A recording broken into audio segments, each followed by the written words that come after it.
রাশিয়ার উপকূলে ভয়াবহ ভূমিকম্পের পর এবার আঘাত হানল সুনামি। দেশটির কুরিল দ্বীপপুঞ্জে আছড়ে পড়ে সুনামির ঢেউ, সৃষ্টি হয় ব্যাপক ক্ষয়ক্ষতি। আল জাজিরার খবরে বলা হয়েছে, বুধবার ভোরে রাশিয়ার দূরপ্রাচ্যের শাখালিন অঞ্চলের উত্তরাঞ্চলীয় কুরিল দ্বীপপুঞ্জে সুনামি আঘাত হানে, যার ফলে বহু অবকাঠামো ও ভবন ক্ষতিগ্রস্ত হয়।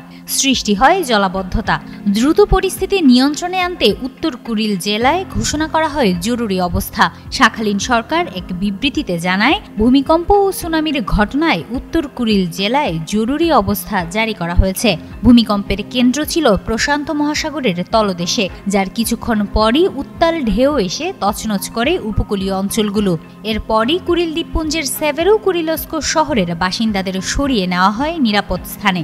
শাখালিন অঞ্চলের গভর্নর ভ্যালেরি লিমারেঙ্কো জানিয়েছেন, কামচাটকা উপদ্বীপের কাছেই উৎপত্তি হয় এই ভূমিকম্পের। তারপর প্রথম সুনামি ঢেউ এসে পৌঁছে সেভেরো কুরিলস্কে। তিনি বলেন, শহরের প্রায় 2500 বাসিন্দাকে উপকূল থেকে সরিয়ে উঁচু এলাকায় নেওয়া হয়েছে। গভর্নর আরও জানান, বাসিন্দারা এখন নিরাপদ জায়গায় আছেন। যতক্ষণ না সুনামির আশঙ্কা পুরোপুরি কেটে যাচ্ছে তারা সেখানেই থাকবেন। এছাড়া জরুরি সেবা সংস্থাগুলো সর্বোচ্চ সতর্কতায় রয়েছে বলে জানিয়েছেন তিনি। পরিস্থিতি স্বাভাবিক করতে চলছে দ্রুত উদ্ধার ও সহায়তা তৎপরতা।